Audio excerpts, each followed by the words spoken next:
샬롬 찬양대 찬양 감사합니다. 오늘도 예배 자리를 구별해 나오신 청년부 여러분들을 사랑하고 축복합니다. 더불어 함께 예배하는 신혼부부와 산부 공동체 여러분들 역시 변함없이 사랑하고 축복합니다. 잘 지내셨죠? 네, 자주 뵈니까 좋죠? 네, 감사합니다. 네, 이렇게 녹음기 같아요. 누르면 나오는. 우리는 지금까지 네 가지의 확신에 대해서 살펴보았습니다. 구원의 확신, 기도 응답의 확신, 승리의 확신, 인도의 확신까지 살펴보았죠. 그리고 이제 마지막으로 죄 사함의 확신에 대해서 살펴보려고 합니다. 여러분, 5가지 확신은 정말로 중요합니다. 이 확신들이 사실 모두 다 하나로 연결되어 있기 때문에 중요하기도 하고요. 이것들을 우리 삶 속에서 신앙 가운데 늘 표현하고 가지고 살고 흔들리지 않는다라고 하는 것은 그만큼 내 삶과 우리의 삶이 하나님을 바로 보고 있고 안정되게 잘 가고 있다라는 표징일 수 있기 때문입니다. 다만 개인적으로는요, 죄 사함의 확신이 가장 애착이 갑니다. 일단 죄 사함의 확신이 있으면 다른 확신들에 대해서 접근하는 게 훨씬 쉽습니다. 이를테면 죄 사함의 확신이 있으면 기도 응답의 확신이 당연히 있죠. 그리고 죄 사함의 확신이 있으면 당연히 승리의 확신도 있습니다.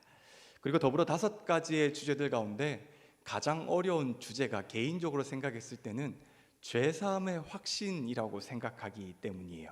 그래서 저는 그리스도인의 확신 시리즈를 하겠다라고 생각하고 계획했을 때 죄 사함의 확신은 가장 마지막 시간에 해야지라고 생각하고 또 이렇게 해서 마지막 시간에 여러분과 함께 나누고 있습니다. 어려운 주제라서 오랫동안 생각했어요. 저와 여러분에게는 반드시 죄사함의 확신이 필요해요. 그런데 이 죄사함의 확신을 어떻게 설명하면 좋을까라고 여전히 고민을 하고 있는 중입니다. 그렇지만 시작은 명확해요. 시작은 가치에 관한 이야기로 시작을 해보고 싶습니다. 여러분, 우리가 가치라는 말을 많이 사용합니다. 그런데 가치라고 하는 것이 무슨 뜻입니까?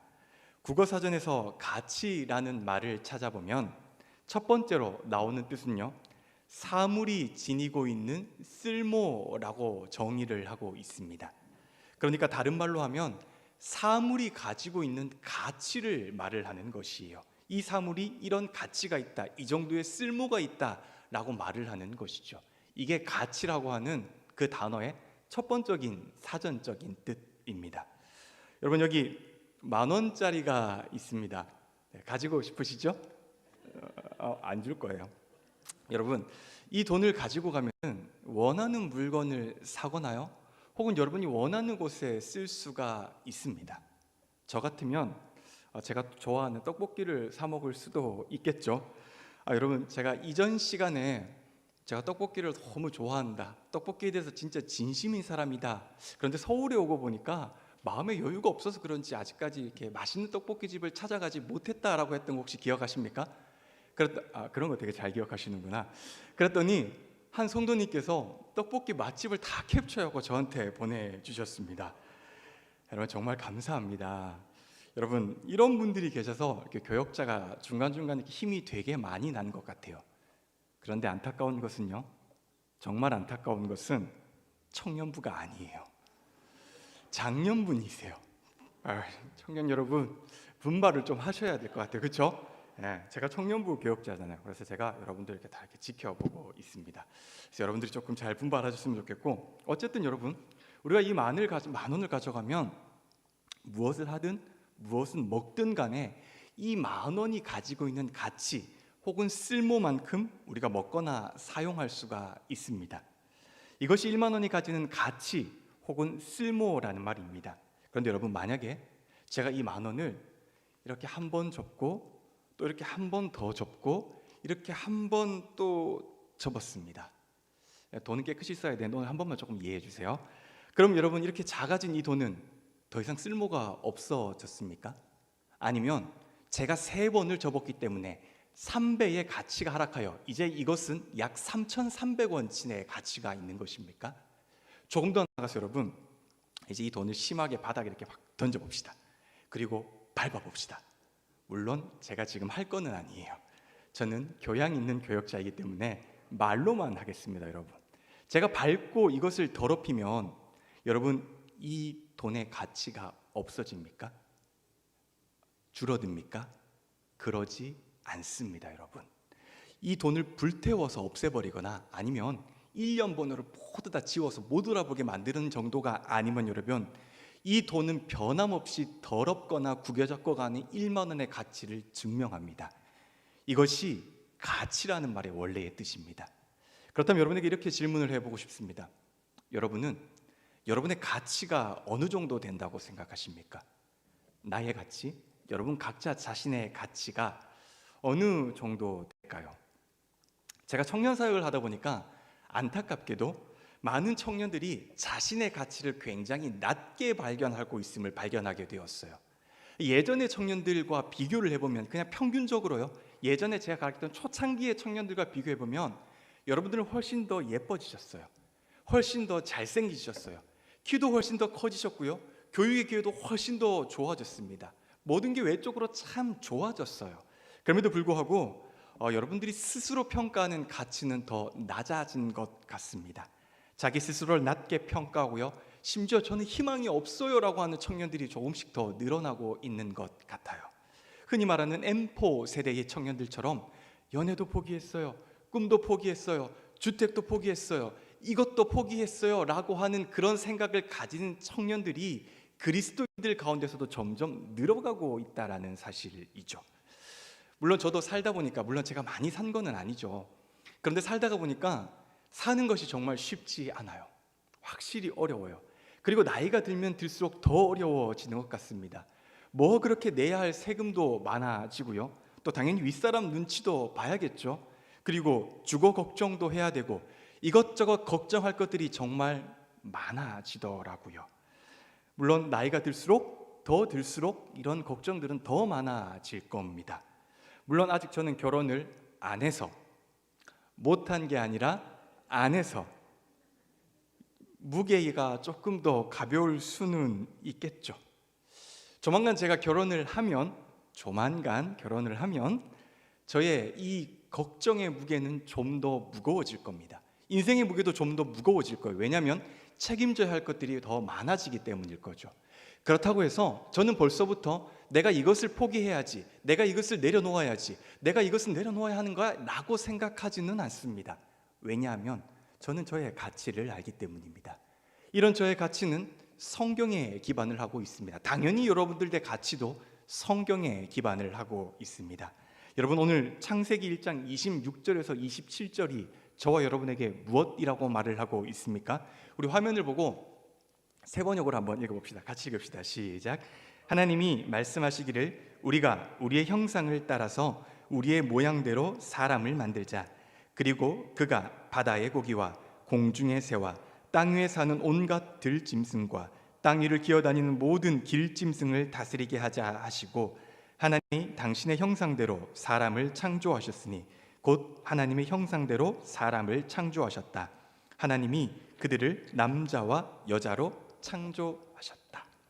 여러분, 창세기는 잘 아는 것처럼 성경 가운데 가장 첫 번째 있는 책입니다. 그리고 우리는 그 가운데서 1장을 살펴보았어요. 창세기 1장은 하나님께서 천지를 창조하시는 장면이죠. 그리고 사람을 창조하시는 장면입니다. 그렇기 때문에 이 1장에서는 저와 여러분의 존재가 무엇인지, 하나님께서 저와 여러분을 만들 때 어떠한 마음으로 만드셨는지, 우리는 어떠한 가치가 있는지 정확하고 명확하게 규명하고 있는 장이 바로 창세기 1장입니다. 창세기 1장은 저와 여러분의 가치를 굉장히 심플하게 정의합니다. 명확하게 정의해요. 뭐라고 길게 설명하지도 않습니다. 딱 이렇게 한 문장으로 말을 합니다. 너는, 그러니까 여러분은 하나님의 형상을 따라 창조된 거야. 이 한 문장이 사실 다입니다. 그런데 여러분, 이 구절 안에는 사실 놀라운 두 가지의 의미가 함축되어 있습니다. 저는 여러분들이 살아가는 동안에 이 두 가지의 의미를 잊지 않으셨으면 좋겠습니다. 첫째, 성경은 여러분들이 굉장히 정말로 특별한 존재다라고 말씀해주고 있습니다. 여러분, 우리가 잘 아는 것처럼 창세기 1장에서 하나님은 천지를 창조하십니다. 이때 기록들을 보면은 참 많이 읽으셨잖아요. 우리가 항상 시작할 때마다 성경을 읽겠다라고 시작하면 제일 먼저 펴는 게 창세기잖아요. 얼마나 많이 읽었습니까, 여러분? 이렇게 많이 읽은 그 구절에서 보면은 하나님이 천지를 창조하실 때 표현이 되게 명확합니다. 3절에 보면은 빛이 있어라. 6절에 보면 물과 물 사이가 나뉘어라. 다른 구절들도 사실 모두 다 마찬가지예요. 하나님이 있어라. 하나님이 만드셨다. 하나님이 이렇게 생겨라고 말씀하셨다 라고 그냥 말을 하고 있습니다. 그런데 여러분, 유독 그렇게 표현하지 않는 딱 한 구절이 있습니다. 그 구절부터 시작이 되는 거죠. 사실 우리 화면을 보면서 26절의 일부분을 한번 읽어볼까요? 26절의 일부분 같이 읽읍시다. 하나님이 말씀하시기를 우리가 우리의 형상을 따라서 우리의 모양대로 사람을 만들자라고 말씀을 하십니다.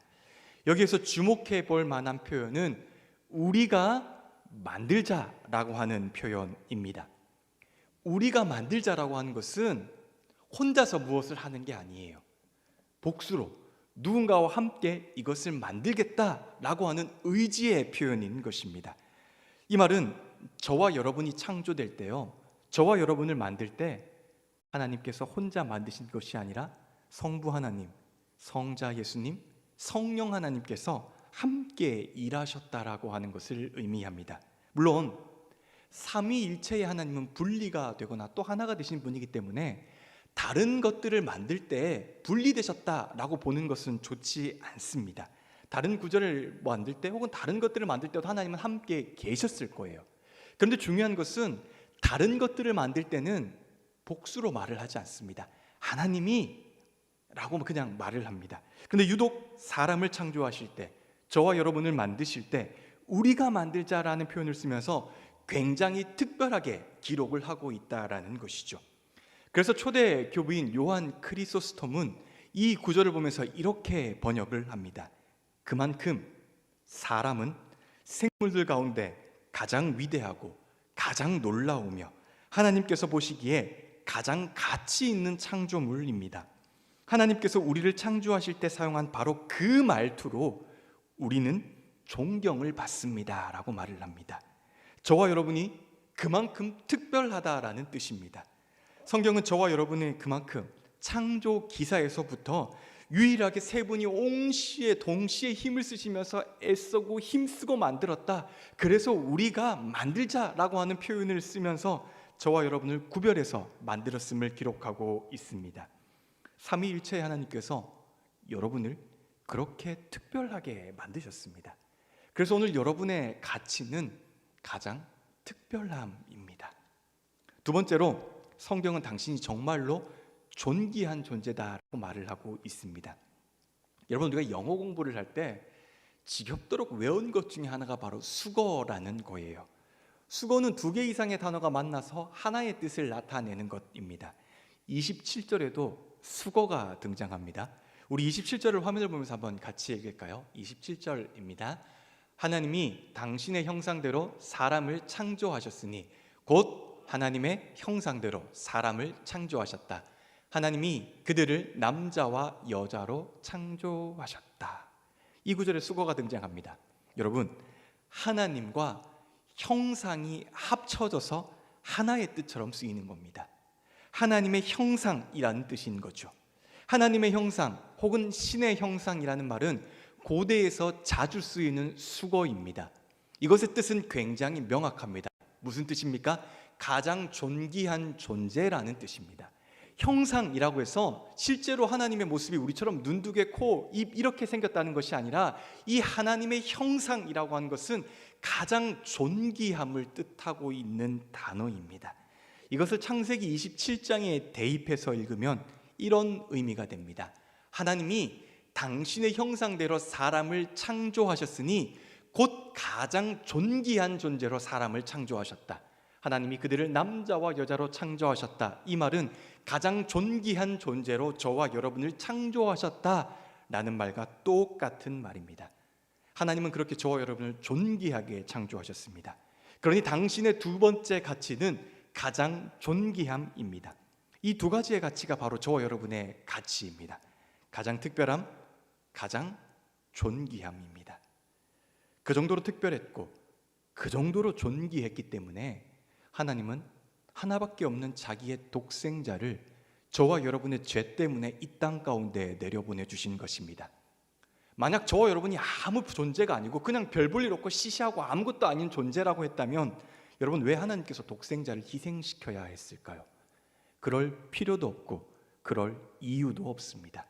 그만큼 저와 여러분이 굉장한 존재의 가치가 있다는 것을 성경은 계속해서 우리에게 말을 해주고 있습니다. 여러분 서두에서 제가 했던 행동들을 기억하십니까? 돈을 접는다라고 해서, 돈을 땅바닥에 던지고 밟는다라고 해서 그 돈의 가치가 사라지는 것이 아닙니다. 마찬가지죠.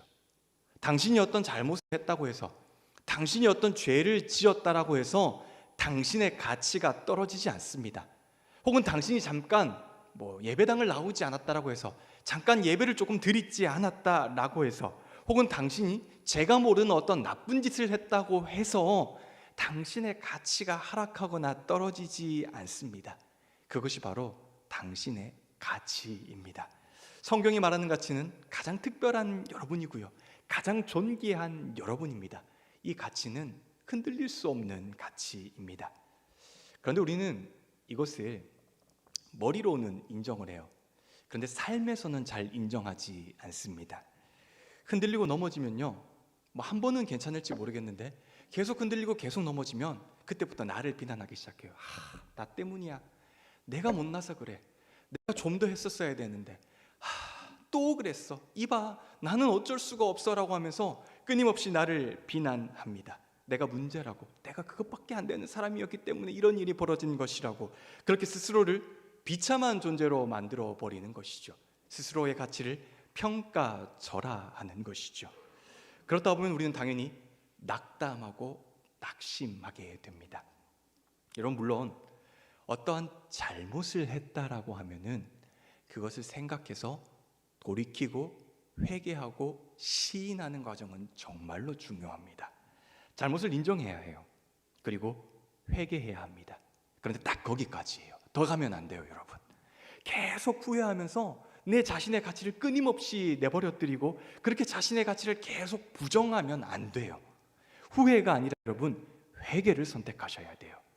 회개라고 하는 것은 내가 여기서 완전히 돌아서는 거예요. 하나님 앞에서 내가 다시는 이것을 하지 않겠습니다라고 하는 강력한 신앙의 표현이고 결단이에요. 그게 회개예요. 그렇기 때문에 우리는 후회가 아니라 회개를 해야 합니다. 특별함과 존귀함의 자신의 가치를 정말 잘 알고 있는 사람들은 후회가 아니라 회개를 선택합니다. 그리고 다시는 그러한 자리에 돌아가지 않으려고 끊임없이 자신을 쳐서 복종하게 되는 것이죠. 그래야 삶의 변화가 생깁니다.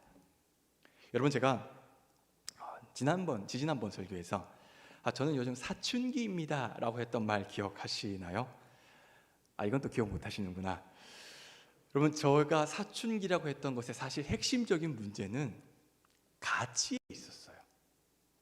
제가 저를 보니까 소망이 없더라고요, 여러분. 삶이 조금 후회가 되었어요. 내가 뭐 하는 거지? 내가 지금까지 달려왔는데 내 손에 들고 있는 건 뭐지? 나는 뭘 하면서 살았지? 이런 생각이 드니까 어떻게 해야 될지 모르겠더라고요. 정말로 혼란스러웠어요. 그렇게 오늘까지 약 3주의 시간이 흐른 것 같습니다. 3주 동안 저에게는 참 많은 일이 있었어요. 먼저는 내가 힘드니까 나를 좀 당연히 위로해야 하겠죠. 그래서 저를 위로하기 시작했습니다. 쉬면서 책을 참 많이 읽었던 것 같습니다. 처음 2주 동안 정확히 11권의 책을 읽었습니다. 가장 많이 읽은 책의 주제는 자기 위로 그리고 자기 개발에 관한 책이었어요. 이 책들을 읽고 나니까 마음이 굉장히 편안해지더라고요. 그래, 나는 사랑받는 존재이지. 내가 누군가 남을 비교하면서 그렇게 살 필요가 없는 거지. 어제 얘 나와만 생각하면 되는 거야. 내가 잘된 누군가를 생각하면서 왜 나는 그 사람처럼 되지 않았지? 라고 비교하는 순간 나는 불행한 삶을 살게 되는구나 라고 깨닫게 되었고요. 그래, 그러니까 지금부터 다시 하면 돼 라고 하면서 스스로를 결단하게 되었습니다. 그런데 여러분, 책을 11권이나 읽었는데도 뭔가 마음속에 해결되는 것은 없는 것 같았어요. 뭔가 깊은 심연 속에 2% 해결되지 않는 게 약간 미심쩍고 약간 끈적끈적한 그런 것이 끝까지 마음에 남아있는 것 같았어요. 나를 사랑하라고 하는데, 내가 그렇게 존귀한 존재라고 하는데, 그러면 나를 어떻게 사랑해야 되는 거지? 나는 어떻게 해야 되는 거지? 이런 고민들이 굉장히 많았습니다. 제 가치를 정확하게 찾기는 힘들었어요. 그러다가 신앙서적을 몇 권 더 읽게 되었고요.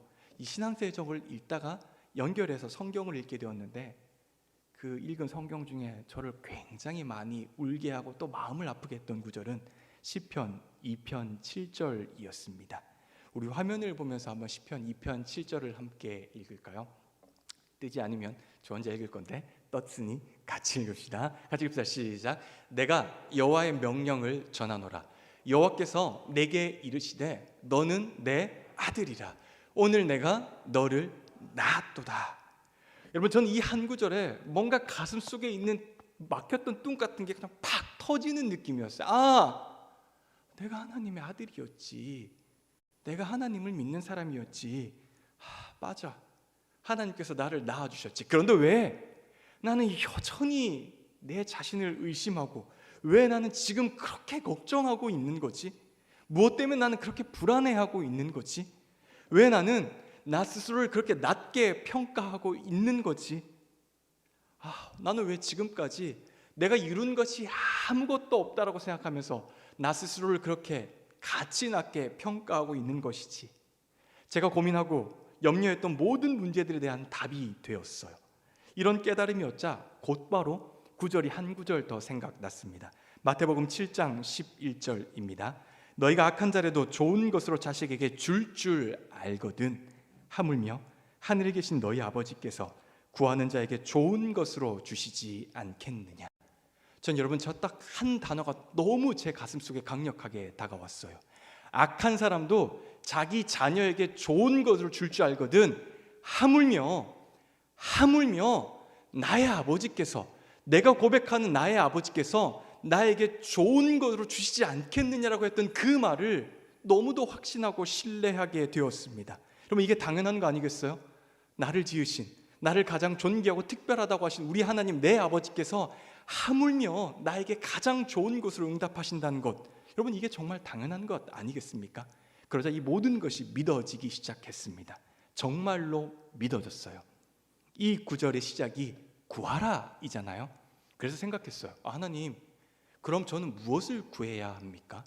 저는 하나님 앞에 무엇을 찾고 무엇을 두드려야 하죠? 라고 했을 때 다시 생각하게 한 말씀은 마태복음 6장 33절 말씀이었습니다. 그런즉 너희는 먼저 그의 나라와 그의 의를 구하라. 그리하면 이 모든 것을 너희에게 더하시리라.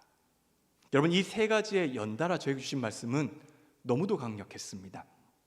그래서 여러분, 저는 일주일 전부터요, 새벽에 무척이나 일찍 일어납니다.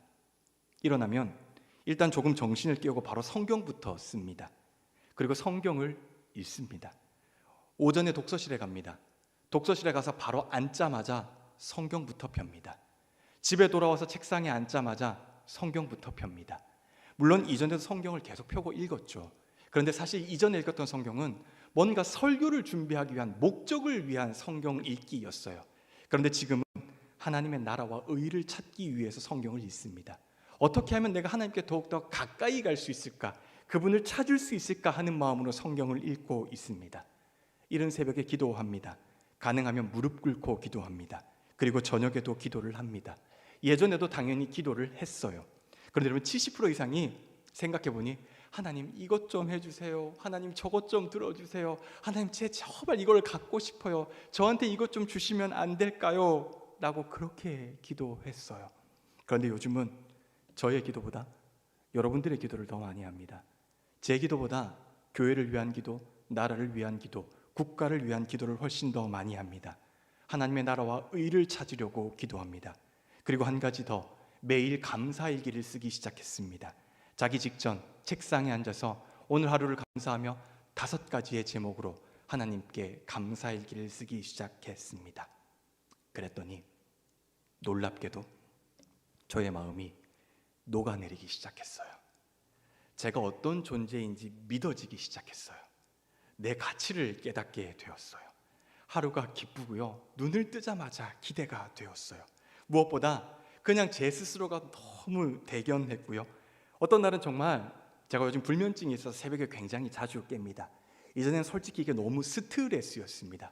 근데 여전히 이번 주에도 몇 번이고 깼는데 깨서 했던 가장 첫 번째 행동은 그냥 웃었습니다. 여러분, 남들이 보면 미쳤다 그러겠죠. 그런데 새벽에 잠이 안 와서 깬 그 순간도 너무 기쁘고 즐겁고 행복했습니다. 그렇다고 저의 모든 문제가 해결된 것 같습니까? 아닙니다, 여러분. 3주 전과 비교해서 저의 문제 중에 하나도 해결된 것이 없습니다. 그런데 제가 누군지 어떤 존재인지 알고 나니까 문제가, 환경이, 상황이 제 마음을 어렵게 만들지 않더라고요. 분명 나는 그분의 자녀이고요, 그분은 나에게 가장 좋은 것을 주는 분이시다라는 것을 믿기 시작하니까, 그리고 그것을 믿고 내가 하나님의 나라와 하나님의 의를 찾아야지라고 다짐하니까 제 마음이 꼬이지 않더라고요. 사랑하는 여러분, 저는 영화 보는 것을 좋아해서 애니메이션을 굉장히 자주 보는 편입니다. 라이언 킹을 보면서 제가 잊을 수 없는 한 장면이 있습니다. 아마 살면서 평생 잊지 못하는 장면일 것 같아요. 혹시 이 장면 기억하십니까? 여러분 잘 아시는 것처럼 프라이랜드 왕 무사파가 이렇게 사자가 아들 심바를 낳지 않습니까? 그러자 라피카가 아기 심바를 저렇게 하늘 높이 이렇게 들어 올립니다. 그렇죠? 기억하시죠? 그런데 여러분, 이렇게 들어 올렸을 때 저기 밑에 있는 모든 동물들의 행동을 기억하십니까? 이렇게 라피카가 심바를 들어 올리자 모든 동물들이 고개를 숙였습니다. 여러분, 심바가, 아기 사자가 힘이 세서 저들이 고개를 숙였습니까? 아니면 되게 영리해서 너무 멋있어서 그들이 저렇게 고개를 숙였습니까? 아니죠. 갓 태어난 아기 사자가 멋있으면 얼마나 멋있고 힘이 있으면 얼마나 힘이 있겠습니까? 저 모든 동물들이 고개를 숙이는 이유는 딱 한 가지입니다. 딱 한 가지밖에 없습니다. 아기 사자 심바가 왕의 아들이었기 때문입니다. 심바가 왕의 아들이었기 때문에 모든 동물들이 고개를 숙인 것입니다. 왕의 아들이기 때문에 그런 대접을 받는 것입니다. 사랑하는 여러분, 기억하세요. 저와 여러분도 마찬가지입니다. 우리는 살면서 자꾸 어떤 행동을 하고요, 내가 이 정도의 조건을 갖추고 내가 또 계획했던 어떤 것들이 이루어져야 나의 가치가 마치 충족되는 것처럼 생각하기 쉬운데, 그러면서 나의 가치를 자꾸 외부에서 뭔가로 충족하려고 하는데, 여러분 절대로 그렇지 않습니다. 여러분은 이미 태어나면서부터 특별한 존재입니다. 가장 존귀한 존재입니다. 그리고 왕의 자녀입니다. 물론 그것을 온전하게 지켜가야 할 책임은 저와 여러분에게 있어요. 그런데 중요한 것은 우리는 이미 태어날 때부터 그런 존재로 태어났다라고 하는 사실이죠. 그러니 세상의 그 어떤 것들과 비교해서 저와 여러분의 가치를 떨어뜨리지 마십시오. 더 중요한 것은 내 스스로 내 가치를 떨어뜨리지 않아야 합니다. 우리는 가장 존귀하고 가장 특별한 하나님의 자녀이기 때문이죠. 그래서 여러분, 죄 사함의 확신을 갖는 가장 첫 번째 단계, 가장 중요한 요소, 가장 확실한 기반이 있다고 한다면 나의 가치를 인정하는 것입니다. 그리고 나의 가치를 깨닫는 것입니다. 사랑하는 여러분, 다시 한번 여러분에게 질문을 드리며 설교를 맺고 싶습니다. 여러분의 가치는 무엇입니까? 성경은 저와 여러분의 가치를 무엇이라고 말하고 있습니까? 부디 삶에서 여러분의 가치를 잘 회복하시고 흔들리지 않는 가치를 소유하는 저와 여러분들 되시기를 주님의 이름으로 축복합니다. 기도하겠습니다. 하나님 감사합니다. 우리는 태어날 때부터 하나님의 특별함과 하나님의 존귀함을 가지고 태어났습니다. 왕의 자녀로 태어났습니다. 오늘 우리가 살아가면서 힘들고 어렵고 지치고 넘어지는 모든 순간에도 우리의 가치를 잃지 않도록 하나님께서 도와주시옵소서. 하나님, 모든 것을 주님께 고백하며 모든 것을 주님께로 왔음에 감사하며 그렇게 하나님의 나라와 하나님의 의를 구하는 우리가 될 수 있도록 지켜주시옵소서. 감사드립니다. 예수님 이름으로 기도드립니다. 아멘.